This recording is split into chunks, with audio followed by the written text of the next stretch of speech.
Hello students, welcome to zoology class. Hope all of you are fine. In continuation to my presentations on cell structure and function, today I will talk about another cell organelle, and that is mitochondria. Mitochondria is also known as the powerhouse of the cell. These organelle, that is mitochondria, they occur in all the cells except RBCs and prokaryotes. And these mitochondria, they are distributed throughout the cytoplasm of the cell, and they are localized at the sites which are engaged in higher metabolic activities. So this is mitochondria. This is the powerhouse of the cell. So as I told you that mitochondria is popularly known as the powerhouse of the cell, these structures, they are having a double membrane. So they are double membrane bound organelle and found in eukaryotic organisms except for RBCs. And they are found inside the cytoplasm and essentially functions as the cell's digestive system. And mitochondria plays a major role in breaking down nutrients and generating energy-rich molecules for the cell. Because these mitochondria, they generate energy, that is why mitochondria is known as the powerhouse of the cell. Many of the biochemical reactions involved in cellular respiration, they also take place inside the mitochondria. And the term mitochondria, it is derived from the two Greek words mitos and chondrion. And mitos means thread and chondrion means granule-like. So this is the Greek meaning of the mitochondria. And mitochondria, it was first described by a German pathologist named Richard Altman in the year 1890.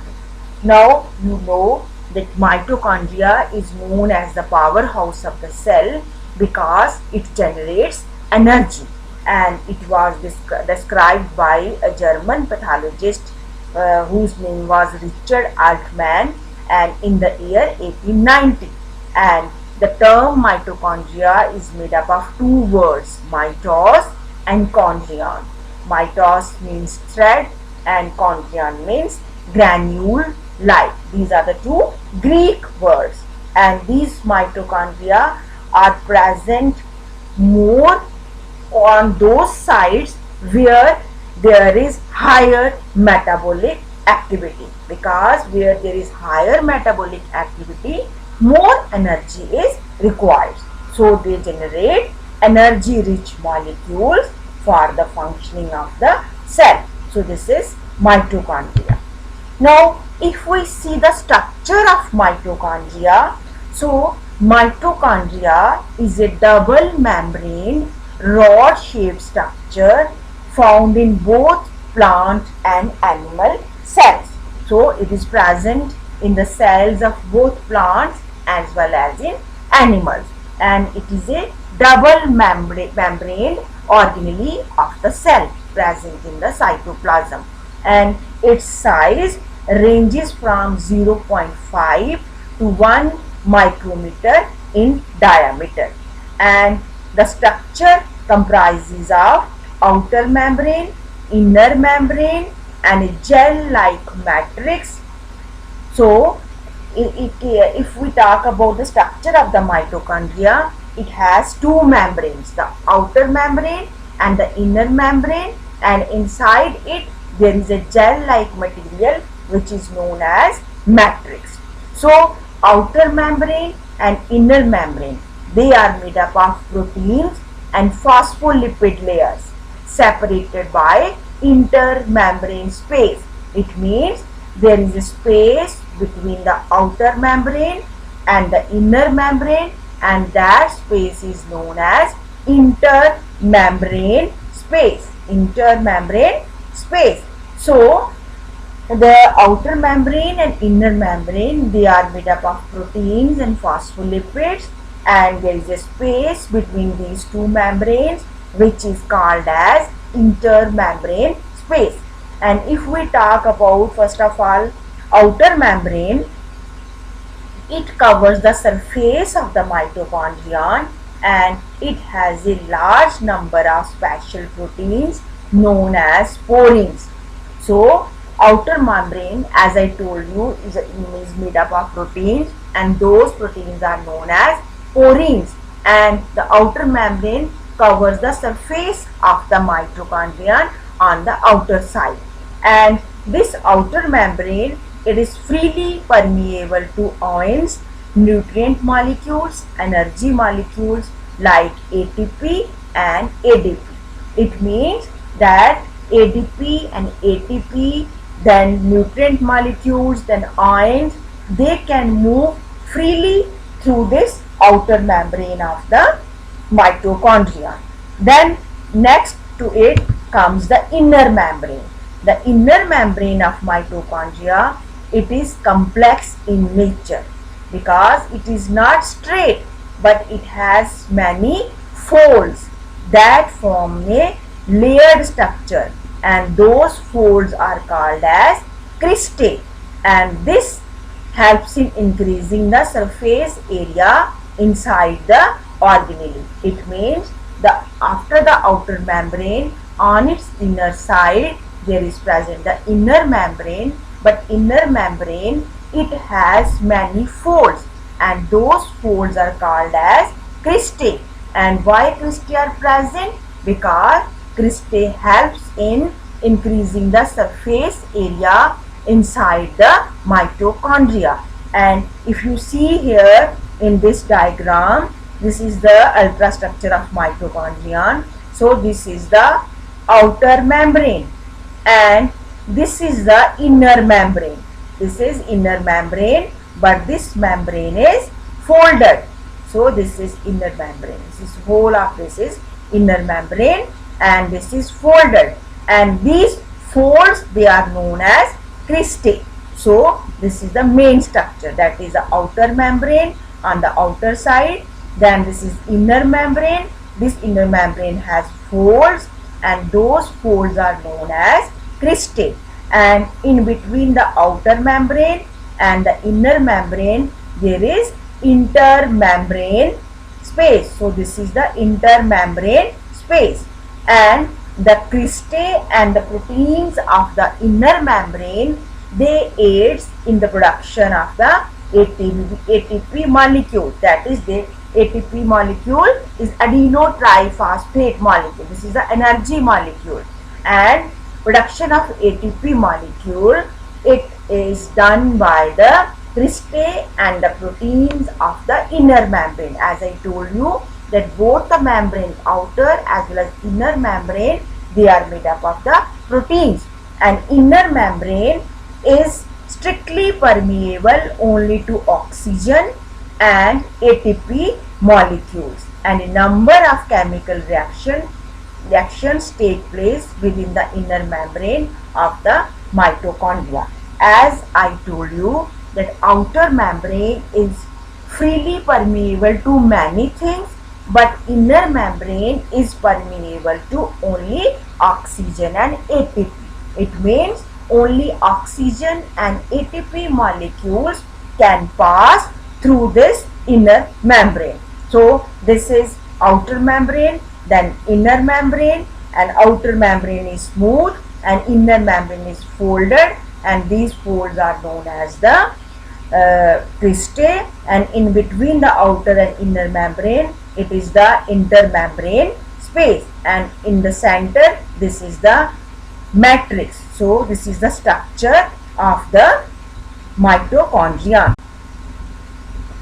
So there is one more thing, that is on the inner membrane. So this is the folded inner membrane. You say there is present something. So on the inner membrane, there are present some particles, and they are known as the oxysomes, or they are known as the elementary particles. Suppose this is one cristae, the one fold of the inner membrane, and on this fold there are present these structures. These are the F1 particles, or they are known as the elementary particles. So we can say that inner membrane is studded with numerous stopped bodies, and they are known as the elementary particles or F1 particles. And these F1 particles, they are about 8.5 nanometer in diameter, and they are evenly spaced at an interval of 100 nanometer. It means they are equally distributed on the inner membrane. And these elementary particles, they are differentiated into different portions. Suppose these are the oxysomes or the elementary particles, and if we take one elementary particle here, we also say that these are the F1 particles, so it has different parts. So one is the base piece or the base part. This is also known as the F0 subunit. Then comes the stalk. So this is the stalk portion of the elementary particle, and this is the head portion, and head portion is also known as the F1 subunit. So there are three portions of each elementary particle. One is the base, which is also known as F0 subunit. Then second is the stalk, and the third one is the head, and head portion is also known as the F1 unit. So we can say elementary particles are the F1 units. So this is the structure of the F1 particle, and these are present on the folds of the inner membrane. So this is the basic structure of the mitochondria. And these elementary particles, they may be 10 raised to power 4 to 10 raised to power 5 particles per mitochondria. So in one mitochondria, there can be 10 raised to power 4 to 10 raised to power 5 particles. So they are associated with the ATP production. So these particles, these elementary particles, they help in the production of the adenosine triphosphate molecule, which are the energy molecule. So now you should understand that this is the structure of the mitochondria, that it is a double membrane bound organelle of the cell, and this is known as the powerhouse of the cell. There is one outer membrane which is smooth, and this is the inner membrane which is folded, and this folded membrane, these folds are known as the cristae, and there is a space between the two membranes which is known as the intermembrane space, and in the center there is a gel-like material which is known as the matrix. So this is the structure of the mitochondria, and on the folds or the cristae of the inner membrane of the mitochondria, there are present elementary particles. So suppose if we see one fold of the inner membrane, so these are the elementary particles which are present on it, and these are equally spaced. And if we study one elementary particle, then it is made up of three parts: base, then stalk, and then head. So this is the structure of the mitochondria. Then comes the mitochondrial chambers. Now you know the structure of the mitochondria. So on the basis of the structure, we can say that mitochondria is divided into two chambers, two portions. One is the outer chamber and other is the inner chamber. What is the outer chamber? It is the intermembranous. That is the space between the outer and the inner membrane of mitochondria, extending into the core of the cristae. So where is the outer membrane? chamber. This is the space actually between the outer and the inner membrane, and the space of the inner membrane extending into the cristae also forms the outer chamber. And what is the inner chamber?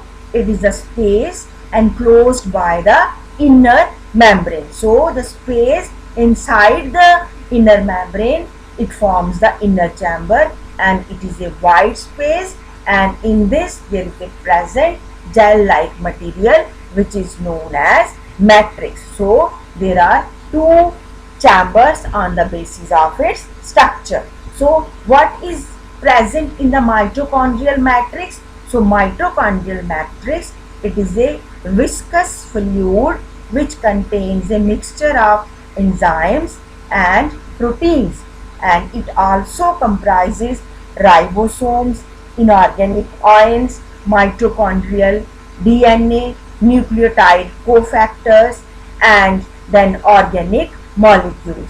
And the enzymes present in the matrix, they play important role in the synthesis of the ATP molecule. So these are the different constituents of the mitochondrial matrix.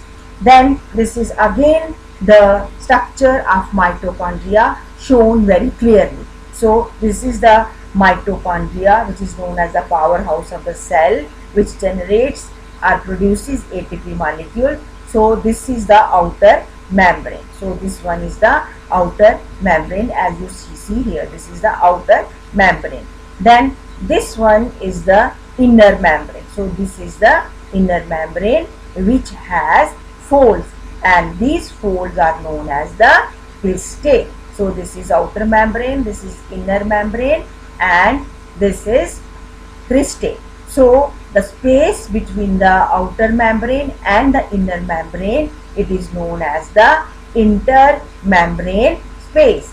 And here this is the this is one chamber, this is the outer chamber, and this is the inner chamber. And inner chamber has the gel-like material which is known as the matrix, and in this matrix ribosomes are also seen, DNA is also seen, and many other things which I mentioned earlier, they are present in the mitochondria. So this is all about the structure of the mitochondria. Then comes the functions of mitochondria. I think now you know the function of mitochondria, as they are known as the powerhouse of the cell. So they produce ATP molecules, and the most important function of mitochondria is to produce energy through the process known as oxidative phosphorylation, and it is also involved in many processes. For example, mitochondria regulates the metabolic activity of the cell, and it promotes the growth of new cells and cell multiplication, and it helps in detoxifying ammonia in the liver cells, and it also plays an important role in the apoptosis or programmed cell death. It means, as you know, that after some time cells die and new cells are formed, and so in the programming of the cell death, or that is known as apoptosis, it plays important role in this process, and it is also responsible for building certain parts of the blood and various hormones like testosterone and estrogen. These are the hormones in males and females, and it also helps in maintaining an adequate concentration of calcium ions within the compartments of the cell.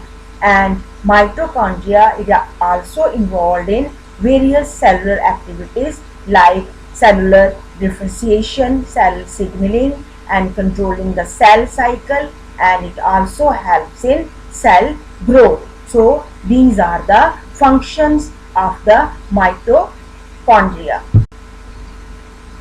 So this is all about today's presentation, and today we have studied about the structure of mitochondria and function of the mitochondria.